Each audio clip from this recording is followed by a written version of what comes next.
The Coke Spiced had nothing to do with anything. It was discontinued recently, and I wanna give it a bit of a spotlight because I think it was unfairly hated in the general zeitgeist of this year. Perhaps the greatest injustice 2024 has ever seen. You ever get tired of your standard same old board games but don't actually want to try something new?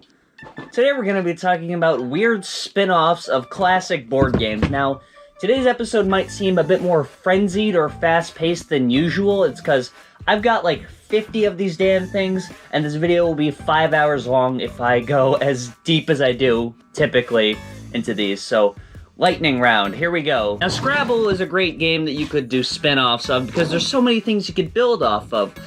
The platform of having tiled letters has so many different unique ways you could change it. One of the earliest examples I have is Scrabble brand crossword cubes game. This is when they were under Selcho and Richter still, and it's basically what you'd expect from a dicified version of Scrabble. It comes with a sand timer, it comes with a cup, and it comes with Yatsi cubes. Yeah, I said Yahtzee cubes instead of dice. What are you, a fucking cop? What, we have to have one word for every fucking noun in the fucking world? So the way this works is the first player will put the 1, 2, 3, 4, 5, 6, 7, 8, 9, 10, 11, 12, 13, 14 dice into the cup and give it a roll. They will then try to generate the highest scoring word that they can out of the letters given to them. It also comes with a blank die, which counts as any letter, but comes with the downside of not being worth any points. Once their roll is made, the timer goes off, and they have that time to find the highest scoring word possible. Fellow lesbians, does dykey count as a word? I'm not trying to be offensive, I'm asking earnestly. Once the first word is made, the next player rolls the remaining dice and then tries to make a word to build off of the word that's already down. And now I really wish I'd used dykey. Put down queers for, count 'em, 15 points, and then play continues to either the first player or to whoever's next and so on. Once the last word has been made, the person that makes the most points is the winner for that round, and then you play the amount of rounds per how many players there are. I guess you could just arbitrarily decide how many rounds you want before, and then whoever's the highest score at the end wins. You know, it's quite a frenzied experience. It's similar to Yahtzee in a way, but a bit more strategic, and there's more room for variation on what you want to do. I like that it still incorporates the crossword element from Scrabble, but we're talking too much. We gotta get moving. There's a more modern version of this that exists called Scrabble Scramble. To go! Scramble, scramble, scramble, scramble. It comes with the timer, as we all know. It comes with the dice, as you should know by now. But it has a few extra things in it. One of the cutest additions... Oh no... It comes with a brand integration red pencil. It used to say Scrabble on it, but apparently it got sharpened past that point. You failed!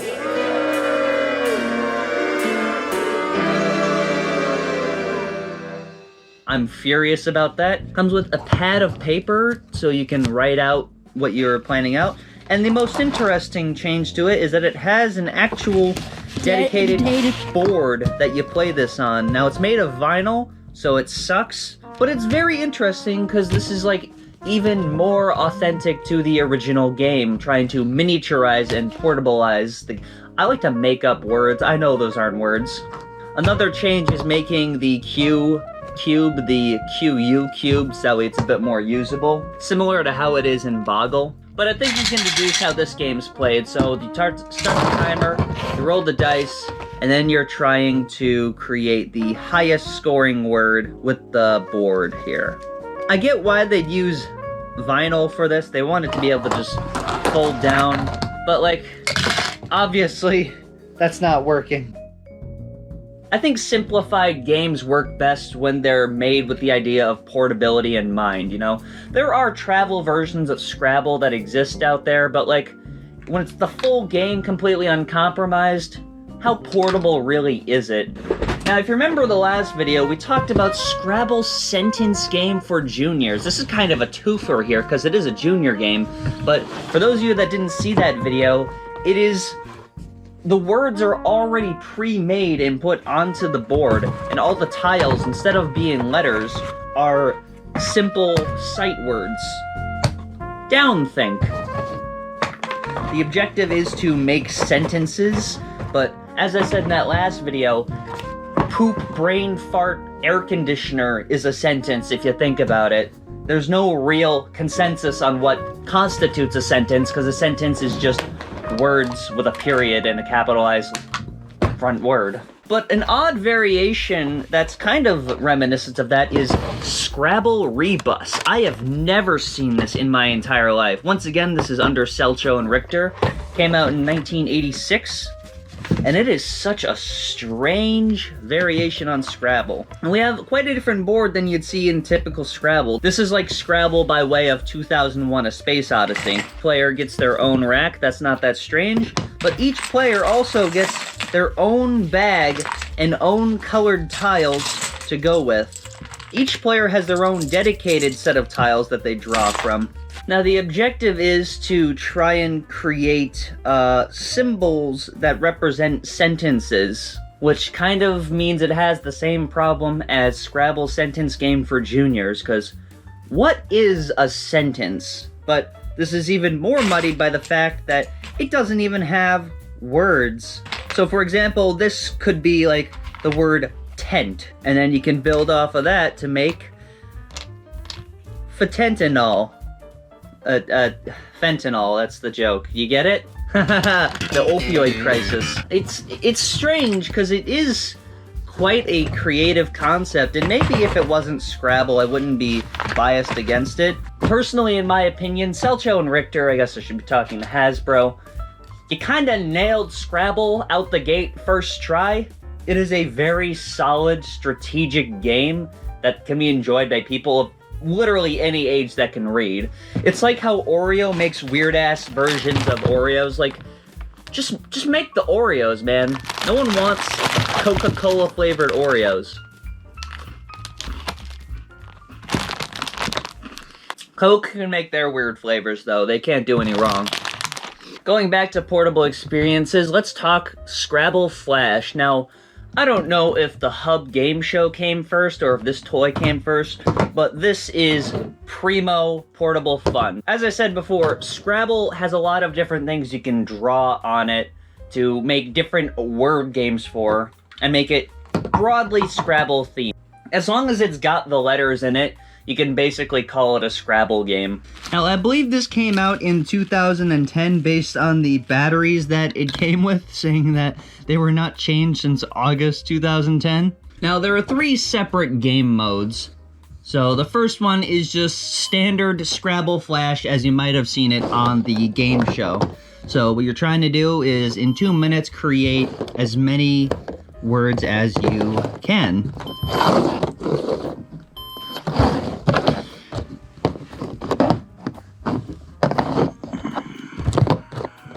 Clearly, I'm terrible at it. Now, the way it works is quite interesting. There's tiny gaps in between each tile that I believe communicate with infrared to make the words happen.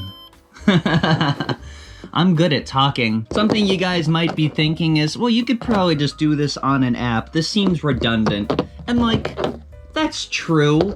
I understand that perspective that, like, you know, buying more things clutters your life up, etc. But there's a reason why I wear a wristwatch. It's because it's more of a chore to me to check my phone, to check the time, pressing a button, opening up. Just turn the wrist, check the watch, you got it.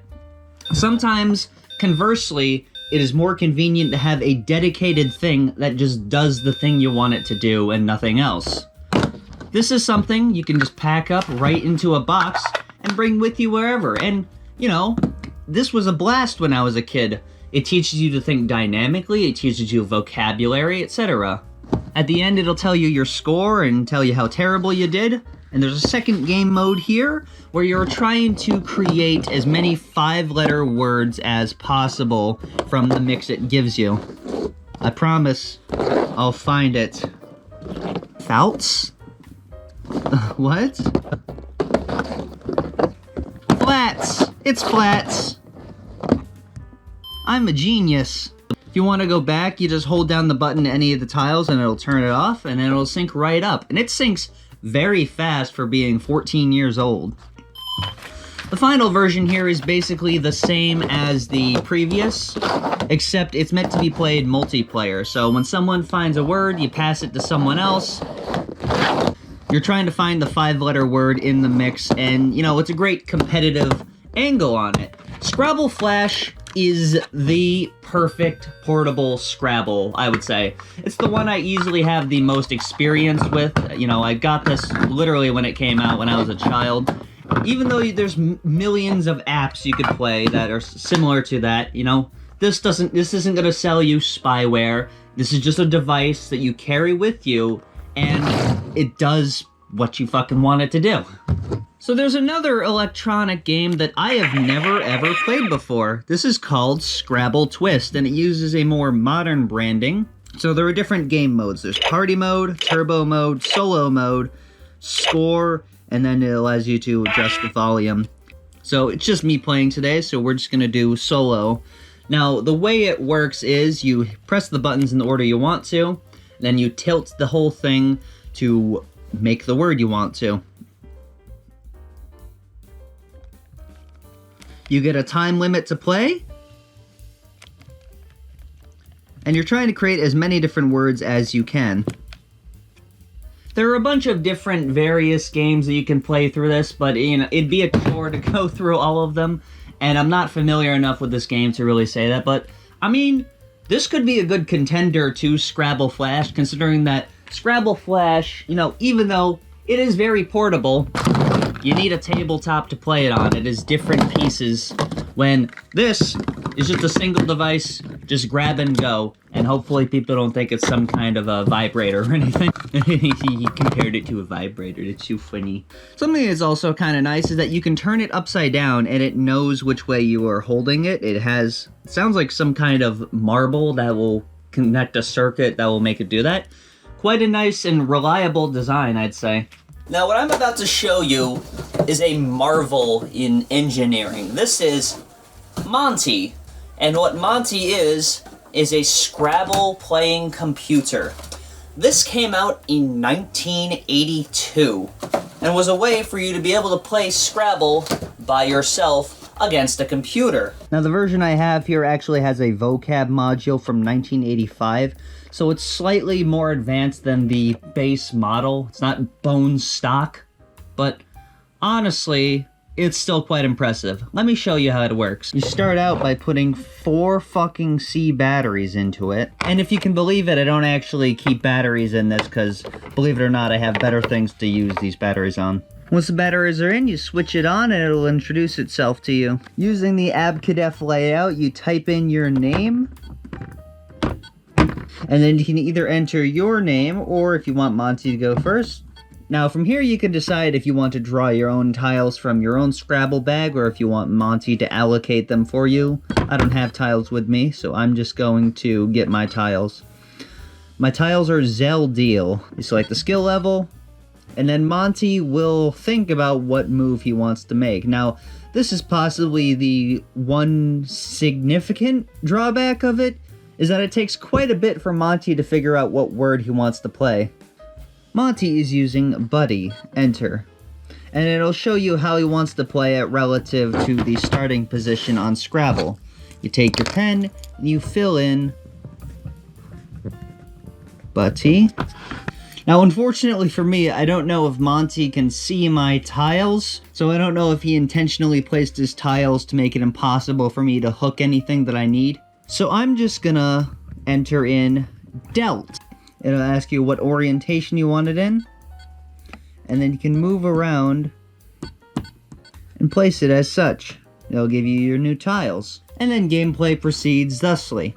And honestly, it is just so fascinating to use in this current day and age. Quite remarkable. However, despite what I just said about having a dedicated device for things being more convenient sometimes, I mean, Monty really exists as a novelty in 2024, because if you're willing to pay a little bit to remove the bullshit ads from the Scrabble app, then that app will cover everything this does and more. But I don't ever use it because it's just kind of an oddity and not really a commodity.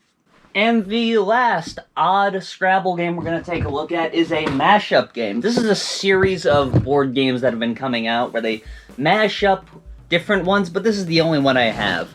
Monopoly, Scrabble. Now, I too am disappointed that they did not take the opportunity to call this Scrabbleopoly, but let's take a look. One of the funny things you'll notice right off the bat is that Monopoly's been doing this cope lately where they are like, oh, this is a short version of the game. If you play this way, it'll be short. You guys are playing it wrong. Stop playing with house rules. You play Monopoly this way. Hasbro, I don't know how to break it to you, but it's fucking Monopoly. It's long. I think being the biggest board game ever, you can be satisfied with that. So Monopoly Scrabble has a lot of different variations between Monopoly and Scrabble, but a pretty nice integration of different mechanics between it. Opening up the board, you'll see a Scrabble board inside of a larger Monopoly board that encircles it. Players are each given racks, which honestly in this version are kinda cheap. Like, this is what I'm talking about. The tile barely has enough space to even sit on there. Players are also allocated their own Monopoly token to put it go. Now here's how you move in the game. There are no dice. The amount of spaces you move is determined by how many points your word is worth. For example, got. I get to move 4 spaces and land on community chest. Advance to the red color group space. One of the changes from original Monopoly to this version is that there are no longer individual streets. Each Monopoly is just reduced down to the color that it was, and it's just one card. There is no way to break it up or anything. And it's just one card, so if you get this one card, you're able to immediately start building houses on it. So they've replaced a lot of the original spaces with more community chest and more chance cards, which makes this game a bit more frenzied and has more stuff going on. I also like the amount of spaces you move is determined by the point value of the word you put down. It makes you think strategically, like, if I want to move to this space, I gotta find a word that's worth this many points. In this game, it's no longer trying to find the highest scoring word, it's trying to find the most strategically optimal scoring word. You might have noticed that some of the spaces are also populated by the brown color group, the red color group, the railroad group, etc. That's the way you purchase properties in the game. So, putting down rot will now put the brown Monopoly card in my possession. But if someone else is able to cover one of the other brown group colors, then the property deed for that goes from my possession to whoever did that.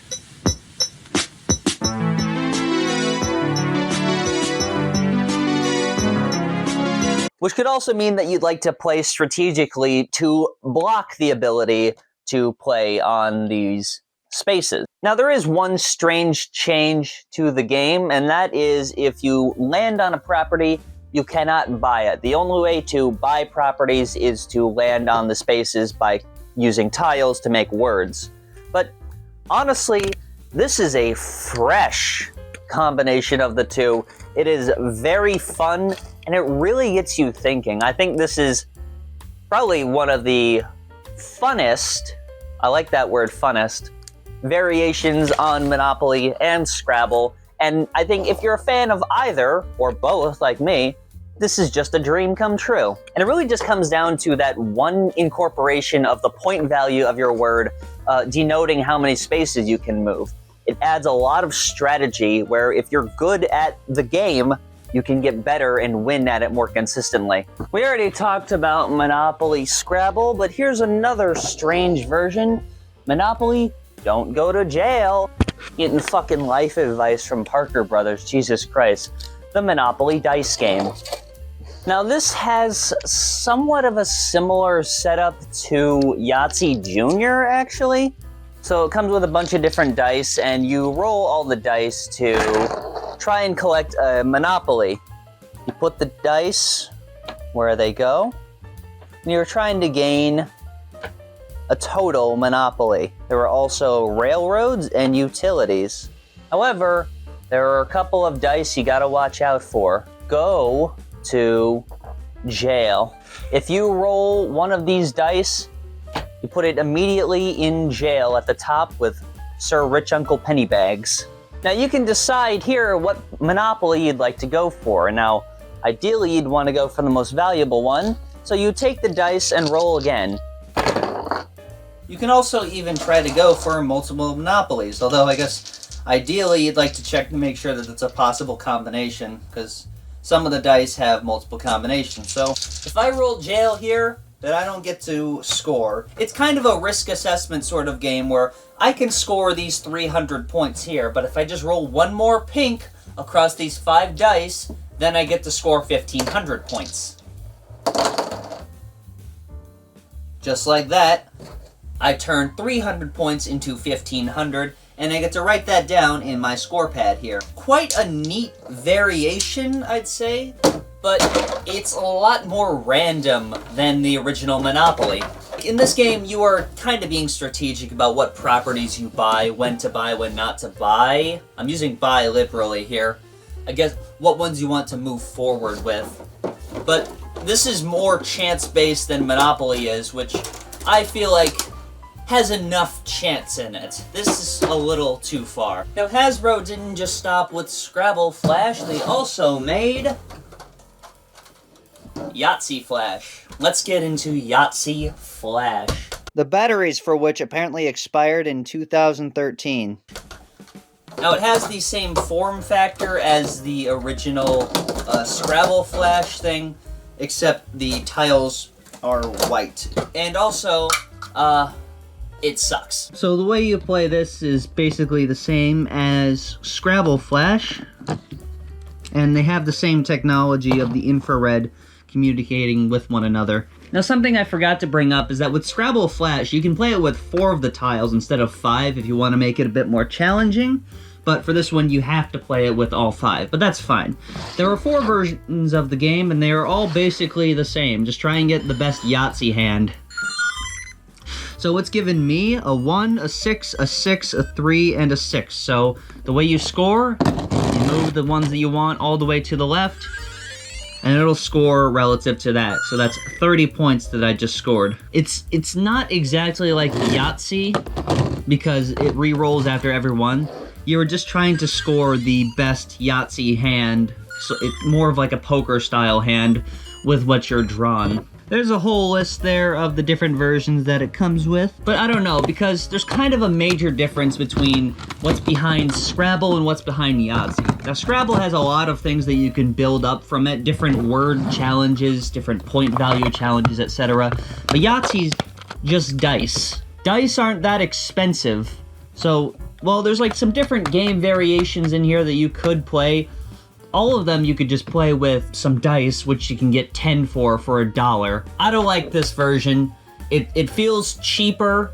I don't like that it uses just LCD dedicated dots instead of a matrix like before. I get why they do that, to make the image clearer, and they didn't feel the necessity of making a whole matrix, but I don't know. It sucks. The game sucks.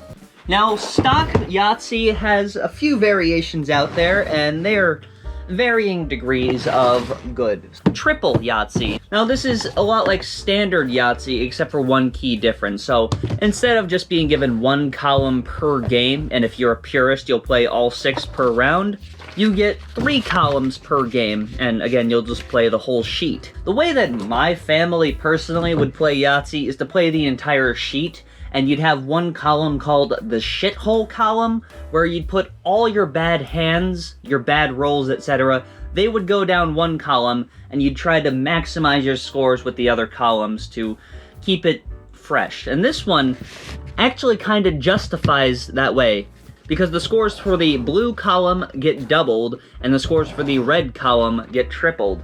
So there are 2 ways you could do this. You could try to evenly distribute them, putting the smallest in the triple to make it 3 solid games, or you could try to maximize your value by putting the shithole values in the singles and then putting your best rolls in the triples to really double and triple down on the value you get.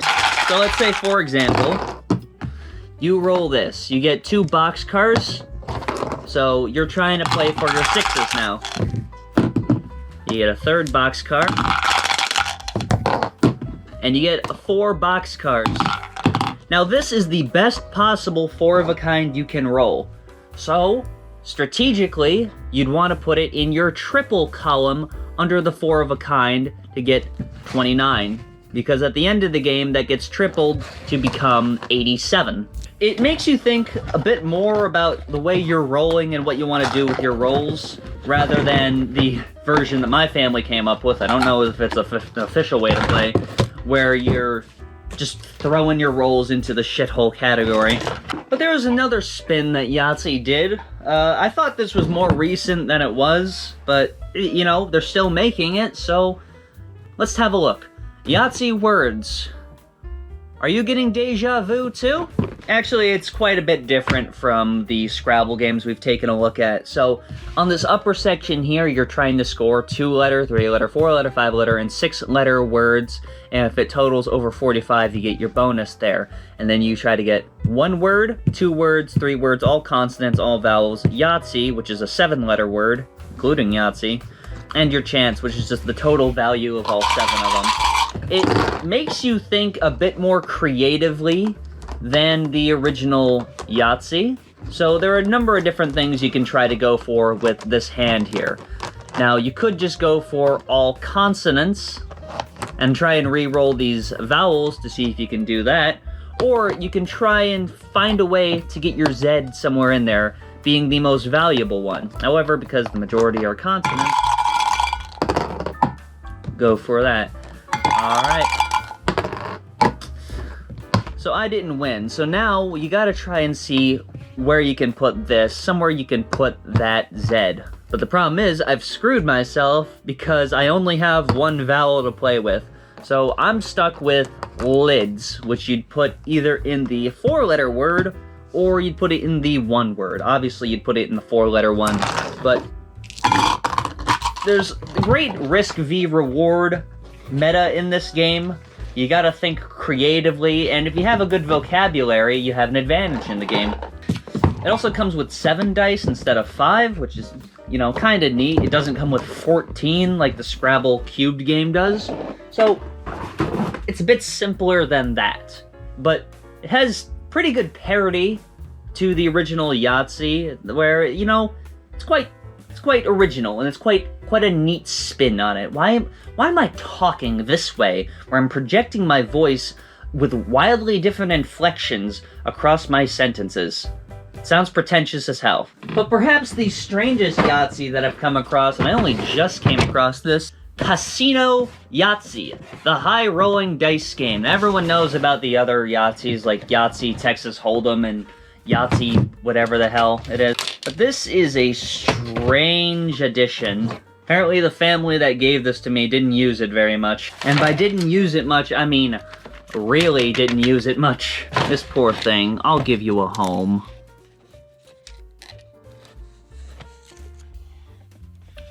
Mission successful, that one. Nice. This is quite a large game, I must say.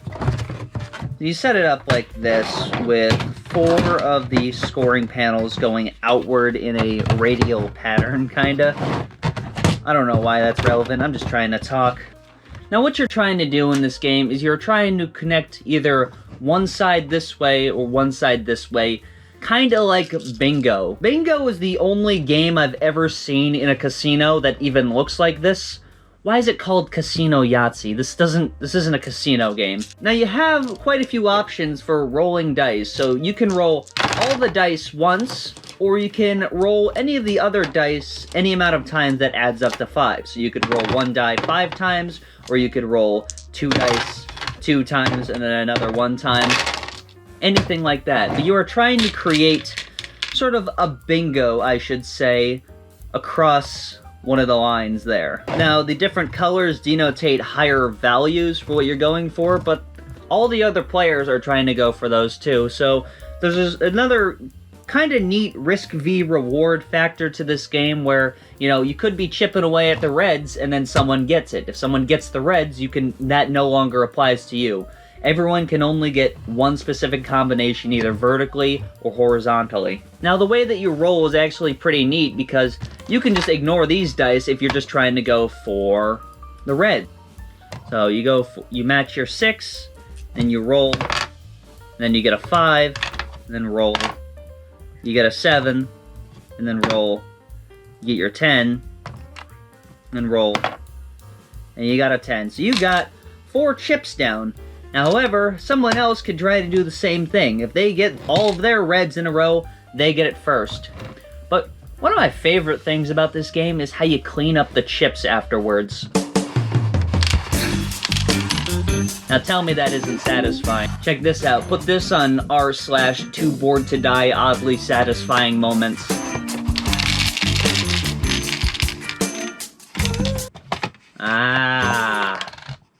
That was, put that on r/too bored to die almost oddly satisfying moments. What the fuck? Stuff like this is why I really think you need to buy the physical game to review it. Because, look at that. That's just so neat. There was another Flash game that came out, not the Adobe Flash player, a Flash game by Hasbro called Simon Flash, based on the electronic Simon game. Now, there's a funny thing about definitions, okay? Monopoly definitely is a board game. You cannot argue that Monopoly is not a board game. But is Operation a board game? Well, it's played on a tin board, you know, there's plastic pieces, even though you're not rolling dice and moving pieces. It's still a board game, sure. Is Electronic Battleship a board game? Well, it's just Battleship, which is played on a plastic board with plastic pieces. That's a board game. Adding electronics to that does not make it a board game. Can a board game be fully electronic? I don't see why not. So is Simon a board game? No. No one's gonna say that Simon's a board game, so I'm just getting it out there that I'm aware that Simon is not a board game. However, this is a board game adjacent piece of equipment that came out with other board game adjacent equipment, Simon and Simon Flash. Now these don't have any sort of LCD display at all, they just have a single LED under plastic. They operate under the same technology though. They have different mini games where you're trying to memorize the sequence of lights that come across and then reorder it in the same way. If you get it wrong, it'll flash red at you. Conversely, if you get it right, it'll flash green at you, and you get to keep playing. There are different memory games that are in it that will be there, but this is... it's kind of got some neat spins on it. There's different, like, pass and play variations on the game, etc. But, I don't know. Something I liked about Scrabble Flash, and I guess even Yatsi Flash, even though, you know, it's kind of redundant, is that those are very portable games. Now this, undeniably, is very portable, but this is very, very portable. It's one piece that you just press buttons on, and you can pass this with other people, you can play competitively against them. There's even different variations where you can play multiplayer versions. Shit! I heard you. Sorry. The board game that teaches you how to be a dick. That's a joke from Family Guy. I'm not claiming that joke. Now, everyone knows about the most paramount variation on Sorry Slider. I haven't talked about it in a previous video, but there are quite a few other odd Sorry variations. Shaken Sorry, the roll and grab dice game. You know, it's super fun because there's so many apostrophes on it. It's cool speak. The way the game works is each player takes a game board and hijinks ensue. It comes with 17 fucking dice. Oh, cool. Players take 4 dice and put them on their own board. The goal is to try and get your red dice from start to your home. Kind of like getting your pawns around the board in Sorry to get them home. I guess that's the vague comparison they're making here. Something you must have noticed by now is that when board game companies are trying to put a spin on their old classic board games, it's just making it into a dice game or making it into a card game. You also have a Sorry die, which has the titular Sorry and also has a slide mechanic. However, It's not sorry sliders, I promise you. The way slide works is if you roll slide, you take one of the dice from yours and add it to your opponent's. I think that's supposed to be bad for your opponent. Now here's something that's fucked up. I don't know what to do now. The instructions are super brief, but it doesn't denotate how many rolls you get or where these dice go now. Do they go back into the cup and you roll again?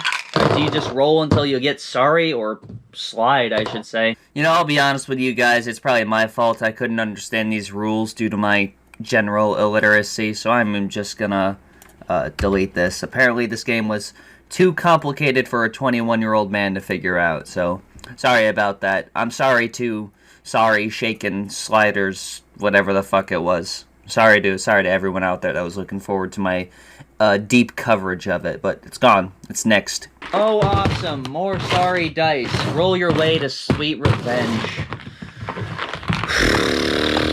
Each player gets their own dedicated little Pac-Man slidey wheel thingy, and all the pawns are placed in the middle on their corresponding start location. The first player rolls the 3 dice included. Now, it comes with the 2 slides here. Awesome. Starting to get deja vu already, but I've also got a yellow pawn. Now, I'm trying to get red pawns here, but I still take this yellow pawn and put it in my waiting area, so that I can now slide this to make it yellow, and then I can put this on my home. But I got 2 slides here. So the other thing I could do is slide it this way, put it in the waiting area if I decide I want to do it that way, if I want to change my color to another one, if I just have a feeling. And then the next player rolls. They're trying to get greens. They got a green that goes directly to home. They got a red that goes in the waiting area. But they also got a wild, which means they can just take any pawn they want. So, ideally, you'd want to take your own pawn. I don't know why you wouldn't take your own pawn, but you could also take someone else's if you're trying to prevent them from winning. Yeah, man, I thought sorry was just impossible to get. You know, I'm glad that they simplified it for my fucking ape brain, because really, it's quite a circuitous, deeply storied game. Connect 4, it's a classic strategy game. It is 100% strategy. There is no chance to it at all. What if you wanted some? Well then Connect 4 Spin is the panacea for you. Instead of the typical columns that fall down with gravity, this grid here has little columns that spin like that. What you do is you put your checker down and then you spin the column to see if what you did actually mattered or not. That happens quite a lot, so the way you'd fix that is to just do it that way. They even put that in the instructions. They knew that that happened in the game. Now, if Red wants to decide that they don't like my checker being there, they want it to be there that way, they can use their weighted checker. Each side gets one, and that means that that will always land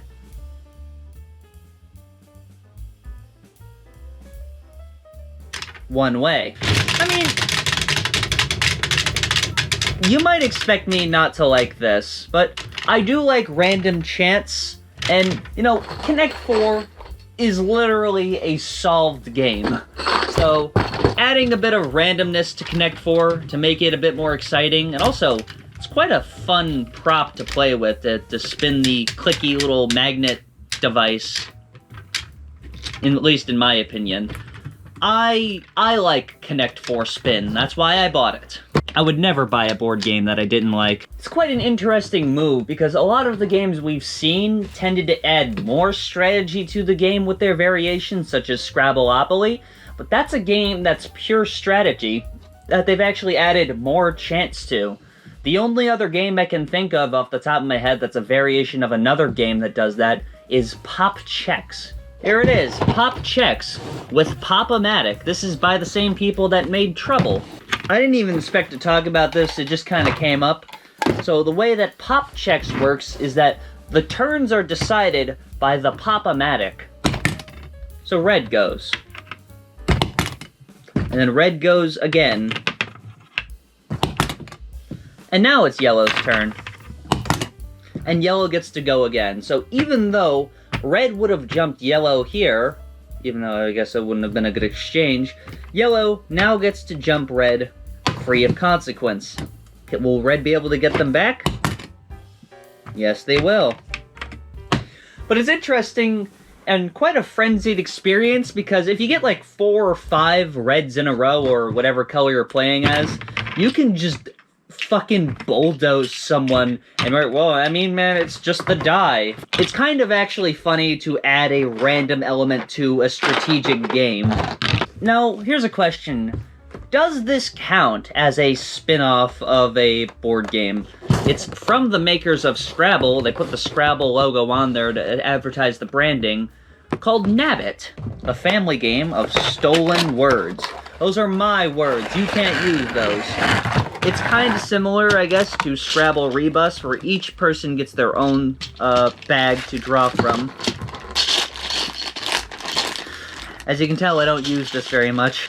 But it's different from Scrabble in that there is not a board it's played on. It's more similar to Bananagram. And it's kind of similar to Scrabble Junior too, where each word is worth 1 point. Now, but what's interesting about this game is that other players can stack a puzzle piece on top of it to change it. Scoring is only decided by how many complete words are comprised of a single color. And each of the puzzle pieces are double-sided, so I like this. I like this. Very fun, very good. It removes a bit of the math. You don't have to think about double word, triple word, double word, whatever the gag was last time. And because there is no board, the gameplay changes every time you play it with new challenges and topographies of words, etc. It's, you know, you really gotta get thinking about this game. I don't know if they still sell this, but this is another game from my childhood that I had a lot of fun with. Very intelligent game, very strategic game, and, you know, I like that you can screw other people over by putting your words on top of theirs. This is the fastest one I'll get through. Remy Cube. Did you know there's a wordy cube? Basically the same as Remy Cube, just with letters instead of numbers, but other than that, the words have to be a specific amount of letters and worth a specific amount of points. I mean, I barely know how to play Remy Cube, but you probably didn't know that Wordy Cube's a thing, but there it is, right before your eyes. Here's a quick spin-off of Perfection, Superfection. Take that, regular, weak-ass beta Perfection. And it's basically just a more complicated version of Perfection. You have to get these weird-ass spaces, and you're trying to figure out how the fuck these all fit together. You know how Perfection's played, it's just Perfection 2. Well, there's one. Ta-da! You get a longer timer on this one, 120 seconds, but fortunately my versions are broken, both of them. There's also this version, Monopoly Crazy Cash. This is directly based off the Hub Game Show Family Game Night. Check it out. Brand new inbox, doesn't work, so I can't show you it. But, you know, there it is. Those kids seem to be having fun. I like that one of the selling points is that packing up is easy. Store it all back in this box. Store it back in this box? Well, of course. I've been storing all my board game pieces underwater all this time. It's so simple. And this is the final game we will be discussing, Trivial Pursuit. You know, timeless classic game, just pure trivia. Go around the board, try and collect specific pieces, and fill your token. You know, this is a game that I imagine, like, aristocrats playing, like, on their yachts while they're, like, destroying the planet or something. So, the nice people at Hasbro made a version for us 16-year-olds to play. Trivial Pursuit. Bet you know it, trademark. The way that this version works is different from the original Trivial Pursuit, if you can believe it. I don't know why I'd be talking about it if it wasn't. Now yes, players are going around the board to try and collect pieces to put in their little pie wedge here. However, at the same time, other people are going to get their own poker chips, and we'll be betting if they think you got the answer wrong or right. Now these chips are important because you can use these to directly buy wedges instead of answering questions correctly. So it's not just about what you know, but what you think your friends know. Now there's a minor snag with this game in that if your friends and yourself are fucking stupid, it's pretty safe to just always bet that they're gonna be wrong about it. So this game gets corrupted very quickly if you have dumb friends. The die is also pretty interesting. So it has numbers on it instead of pips, and it also has this wedge space where if you get this wedge space, you can move to any space you want. Kinda neat, I guess. It's also a good way to expedite the gameplay because Trivial Pursuit is a long-ass game. Having that feature is very welcome. There are certain situations where I could see this being a fun game to play with people if you know, especially if you're trying to get to know someone to see what they really know or don't know. It could be a good platform to play it like that. However, some of you might have noticed that it's very similar to another game that existed previously, even down to the colors, Wits and Wagers. History's most award-winning party game. Somehow I doubt that. Wits and Wagers comes with a bunch of whiteboards, dry erase markers, questions, and obviously, chips. You're trying to wager if your friends know the answer to the questions, such as... The London Zoo put on a humans exhibit in 2005. How many humans were put on display? 8. Wow! I don't know, maybe it's not that similar at all, but it does have the same kind of betting on your friends if they'll know or not know the answer. And I think it's also a smart incorporation to have the people write down their answer prior to revealing it. Because in Trivial Pursuit, if you're trying to screw with somebody, you could intentionally answer the question wrong. But with this one, you're held accountable by the law-abiding card. And you know what, man? That's all I give a shit about today. There are a lot more of these than you'd initially expect, and many of them are bad, but many of them are quite neat spins on old classics. Hopefully I introduced you to at least a couple of different ones. I'd recommend specifically Yatsi Words and Scrabbleopoly. I think those are two genius spin-offs of their original that incorporate enough of the original while also having enough novelty to be a good companion piece to the original games. I really hope you guys enjoyed watching, and I can't wait to see you in the next video. So long.